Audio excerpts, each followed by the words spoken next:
Hello ladies and gentlemen, Sigvalgrim here, and today we're going to break down a subject that I have touched on in the past, but I've never dedicated an entire video to it. I talked about it in larger videos, or I talked about it in answering your guys' comments and clarifying some things.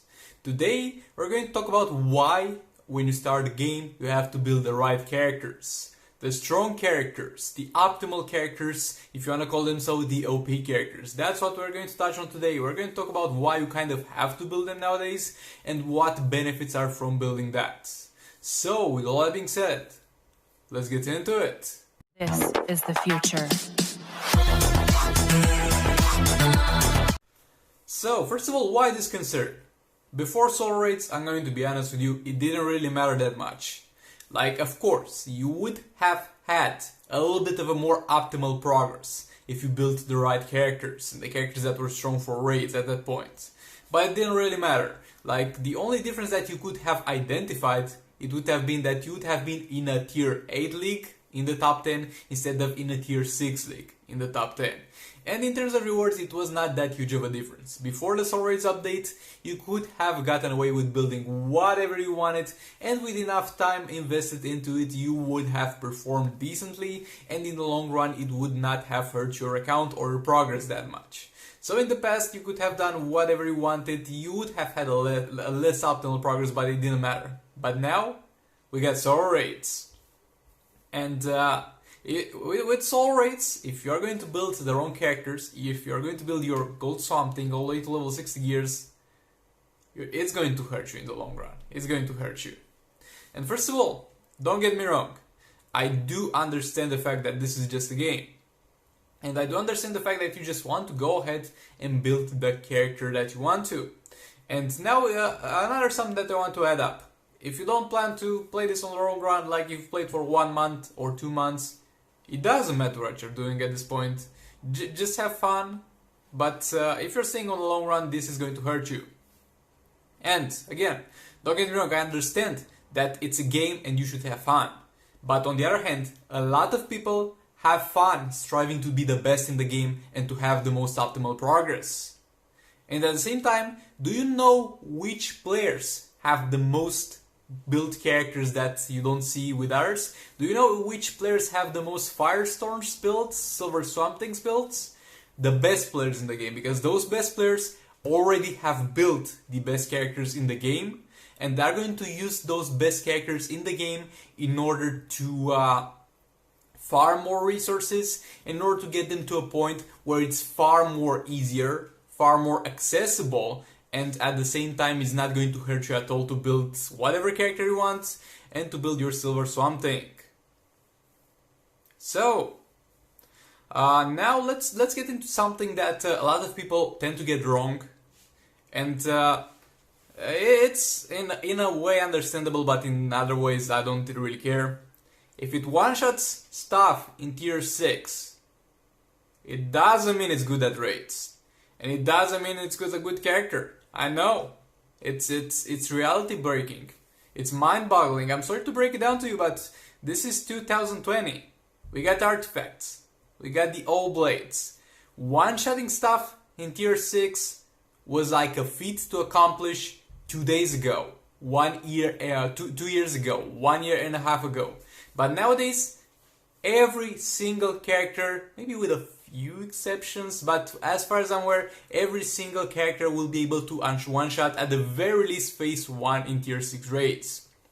And if a character is going to be able to one-shot stuff in tier 6, it doesn't mean anything. The only thing that it means is that you have done a big enough investment of resources into that character. So regarding tier 6 raids, in order to evaluate the abilities of a character, is simply wrong. It's a wrong way to think about it. And yeah, now we're going to get into the problem that Soul Raid brings, and why now it's more mandatory than it has ever been to build yourself the right characters.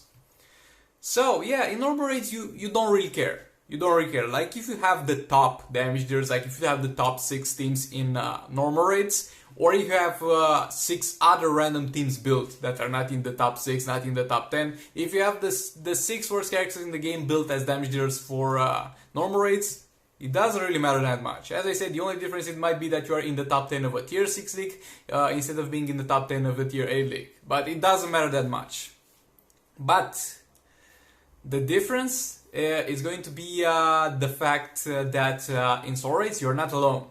In Soul Raids you've got a team to cover for you, and in Soul Raids it's going to be a repeated reward that you'll get over and over again, and it's not going to be a huge difference in which tier of raids you are, as long as you are, let's say, above tier 5. But with Soul Raids, you're alone. You don't have people anymore to carry you, you don't have people anymore to compensate for your wrong decision in building characters. You are on your own. And you're going to lack a lot of damage, and you're going to be limited by a lot if you don't build the right characters for Soul Raids. And with by a lot, I mean by a huge margin. So let's say you get yourself a Swamp Thing. Let's say you got a level 10 Firebox. I don't know how you got that already, but let's say you got it. Do you know how much a Swamp Thing with a level 10 Firebox is going to deal? At best 20 million damage, maybe a little bit above 20 million damage, but it's going to be over there, between 20 and 30 million damage. Do you know how much a King of Atlantis Aquaman with a Firebox is going to deal? 300 million, between 300 million and 400 million. Do you know how much a Heartbreaker Harley Quinn with Firebox will deal? 500 million. And with the same investment that you would have gotten your Primal Something to level 70 gears, those characters are going to deal more than 10 times the damage. But maybe you're in no rush. You're in no rush to finish Soul Raids. You want to take it at your own pace. You don't want to hurry up for those higher tiers. And I could understand this logic if it was not unlimited time. Because you might take it slow, but at some point, when you get with your Primal Something and deal 20 million damage per pip, you get with your whatever else you get with your level 70 gears Cheetah, 20 million more damage, you get with your level 20 Sonic Black Canary, 20 million damage. And then you come to the realization that in the duration of the 2 weeks in which the raid is up and before it resets, you're not even able to take down half of the health of the boss, and you are simply stuck. And that's the biggest problem with not building the right characters. That you are going to eventually get stuck in Soul Raids on top of the fact that you are going to progress much slower. And, on the other hand, this is in a way counterproductive. Like, if you want to build more characters and you want to have more chance to build more diverse, more fun characters, more characters that you like, then starting off with them is going to be a pretty bad decision. Like, do you know the amount of gear materials and reforges you get in Soul Raids at higher tiers? Like, after you get above tier 5 Soul Raids, it's not going to be counted in tens of reforges per tier. It's going to be counted in hundreds of reforges per tier. And that, my friend, is going to be the best thing in the world for you if you want to build every single character in the game.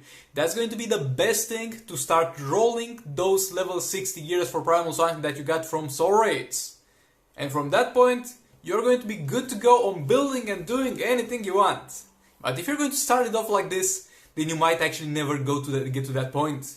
And that's why I think it's counterproductive. Because if you start off by building the right characters, if you start off by building what you have to build, if you start off by doing what you have to do, you're going to get to the point where you can build anything that you want much slower, but when you get there, it's going to be far better and you're going to have far more fun. And yeah, this was pretty much it for this video. Thank you for watching, and remember, it's a game. You're supposed to have fun. So whatever is fun for you, I suggest you do that. I'm just here to kind of advise you on how to not make mistakes that might take out the fun of it. And with all that being said, like, comment, subscribe if you enjoyed the video, dislike it if you dislike it, maybe hit that bell button, and I'll see you all in the next one.